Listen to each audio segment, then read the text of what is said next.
Hey there, I'm really glad you're here.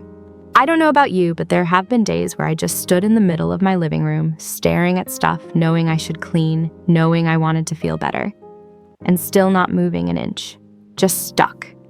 It wasn't that I was lazy, it was that I was tired mentally, emotionally, all of it. And somehow every drawer and shelf started to feel like proof that I was falling behind. Decluttering isn't just about getting rid of junk. Sometimes it's about taking back a little piece of yourself that got buried under all the "I'll deal with it later." This video isn't about fixing everything. It's just a quiet list. 20 things I let go of that made my home and my mind feel lighter. So if you've been feeling overwhelmed too, maybe this can be a small place to start. No pressure, just one less thing to carry. Number 1, I kept it just in case, but that day never came. I used to have a drawer full of mini things. Little skincare samples, hotel shampoos, tiny bottles of lotion, makeup. I didn't even remember I had. I told myself I'd use them on a trip, or maybe when I ran out of the big bottle, but they just sat there month after month. I thought I was being smart, saving money, being prepared. But really, I was just building a collection of guilt and someday clutter.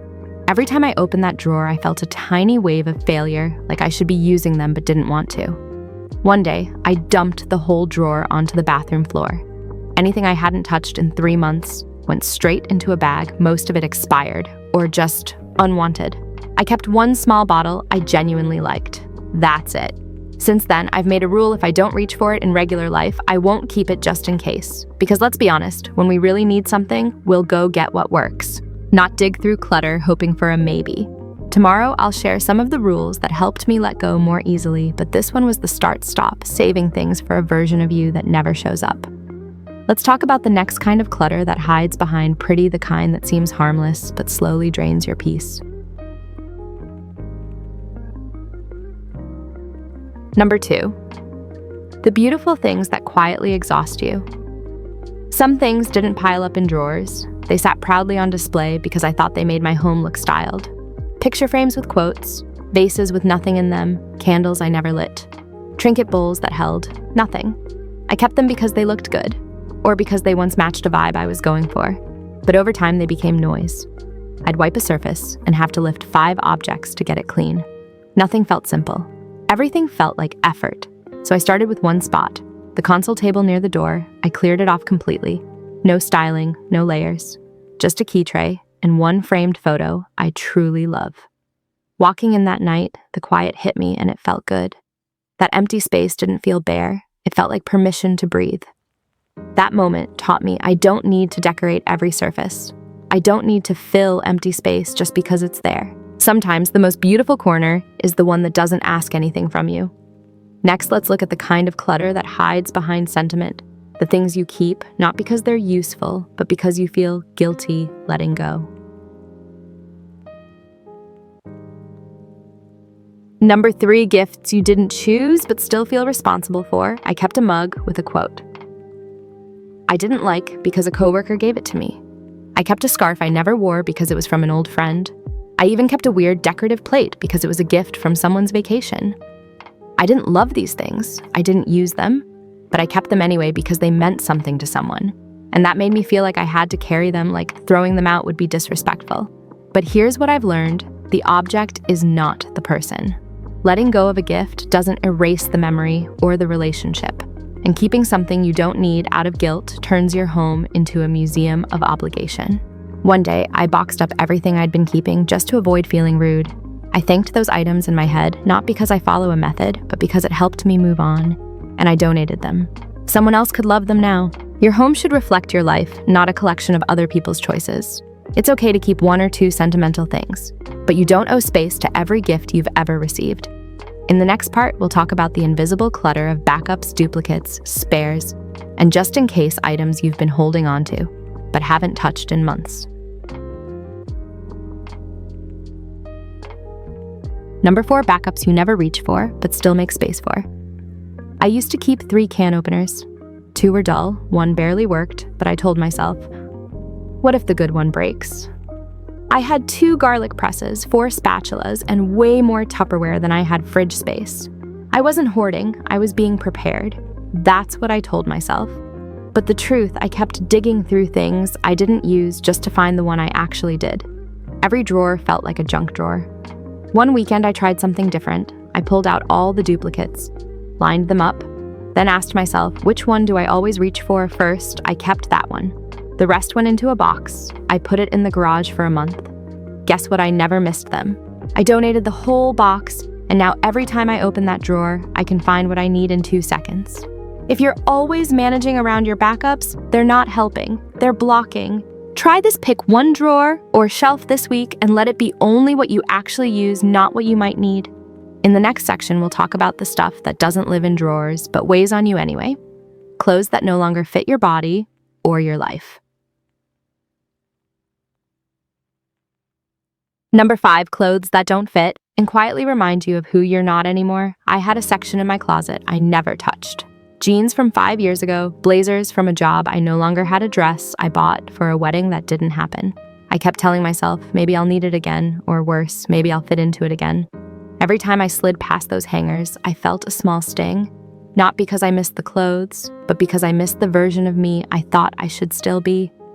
One morning, I pulled everything off the rack that made me feel like I was behind in my own life.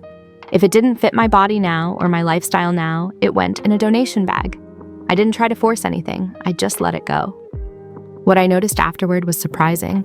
It wasn't just that my closet looked neater, I felt less critical of myself. I stopped measuring who I was by whether I could zip up a skirt from 2018. If your closet feels like a timeline of guilt, start here, pick out 5 things you haven't worn in the last year. Ask yourself honestly, would I wear this tomorrow? If the answer is no, give yourself permission to clear it out. Next, let's talk about another sneaky guilt trap, sentimental clutter, the kind that's tied to past hobbies, identities, or versions of yourself you've outgrown. Number 6, hobbies you've outgrown, but feel bad letting go of. At one point, I was really into crafting. I had bins of supplies, washi tape stamps, glue guns, half-used journals. Then there was the yoga phase, the baking phase, the sewing machine that lived under my bed for 3 years untouched. None of these things were bad. In fact, they once brought me joy, but at some point I stopped doing those things. And the stuff stayed. Not because I needed it, but because it reminded me of a version of myself I didn't want to admit I'd moved on from. The day I let go of that identity clutter was weirdly emotional. I wasn't just tossing tools. I was saying, that season is over and that's okay. I kept 1 or 2 small things I truly loved. The rest I gave to people who were actually still in that phase. You don't have to be everything you once were. You don't have to carry the materials for every version of you that ever existed. It's okay to let some of them rest. So here's something to try. Pull out the supplies from that old hobby. If you haven't used them in a year, choose 1 item to keep as a memory and pass the rest on to someone who can bring it back to life. Next, we'll talk about another invisible burden: paper. Manuals, receipts, old documents, the stuff we're scared to toss just in case. Number 7, papers you're afraid to toss, but never actually need. There was a time when I kept everything: receipts, expired warranties, old insurance papers, instruction manuals in 5 languages, even bank statements from years ago. I wasn't a hoarder, I just didn't know what was safe to get rid of. So I kept it all. Every drawer and file folder felt like it needed a decision. So I avoided them. And the longer I waited, the heavier it all felt. Like 1,000 tiny to-dos staring at me every time I opened a cabinet. One Saturday, I made a rule: if I can access the info online, I don't need a paper copy.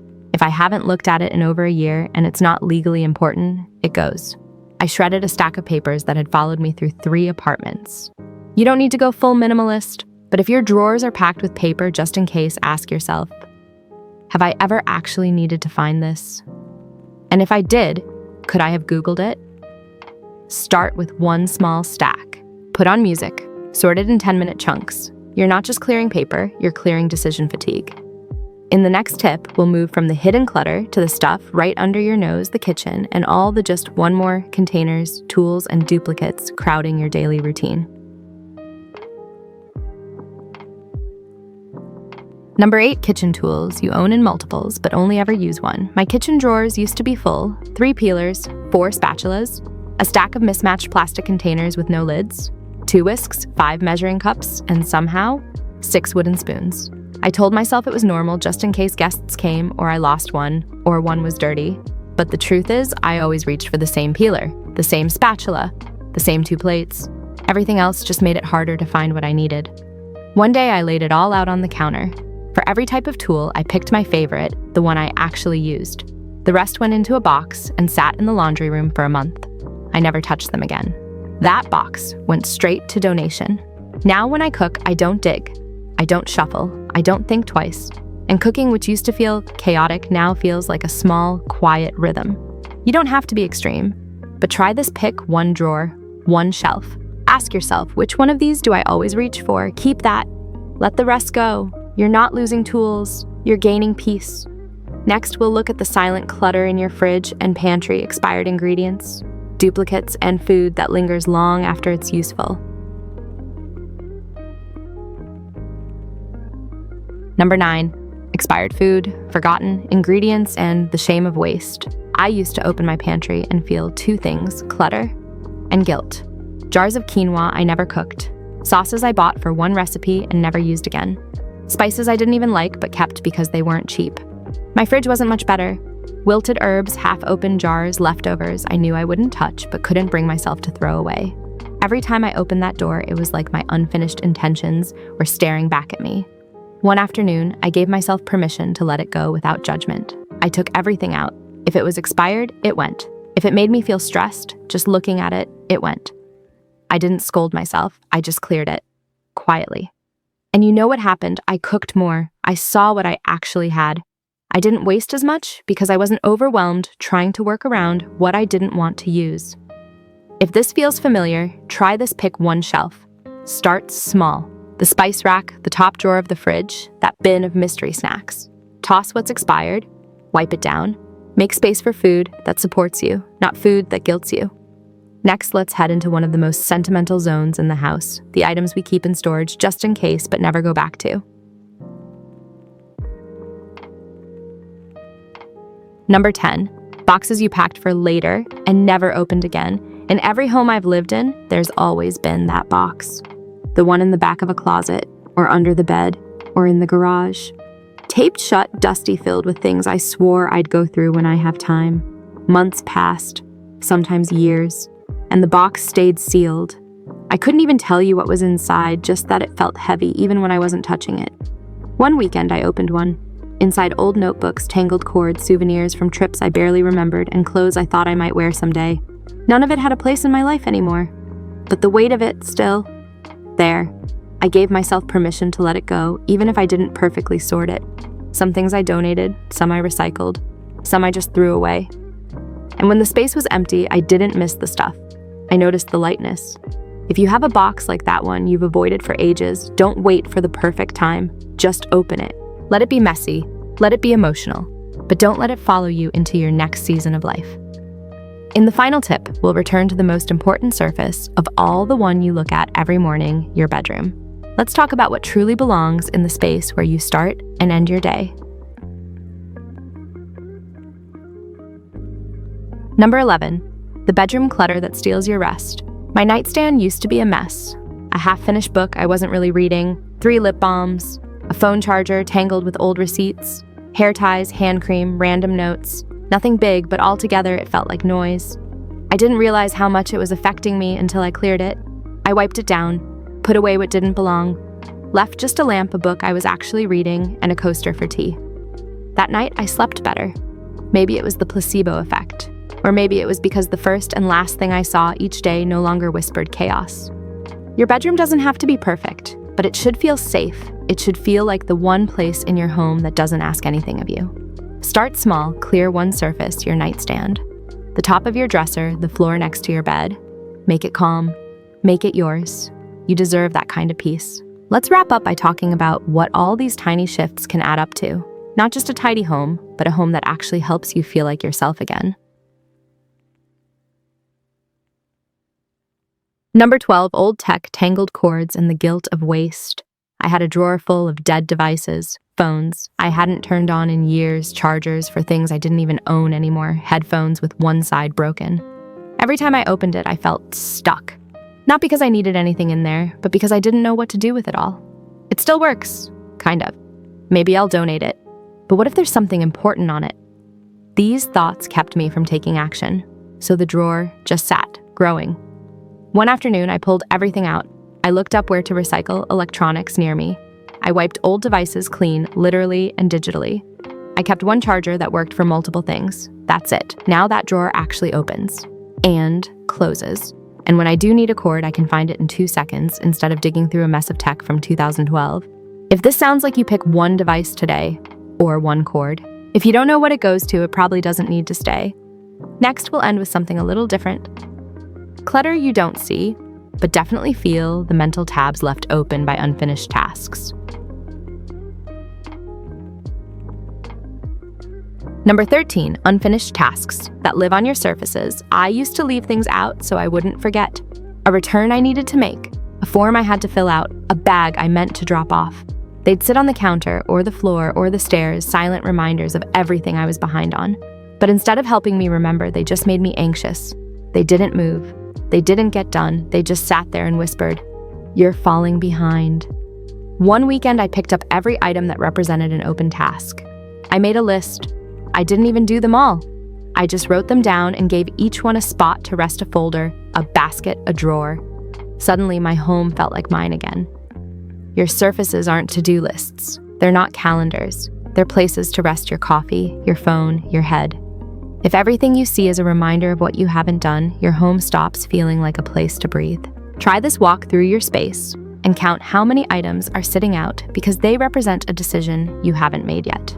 Then choose one, finish it, or put it away with intention. Either way, you'll feel the shift.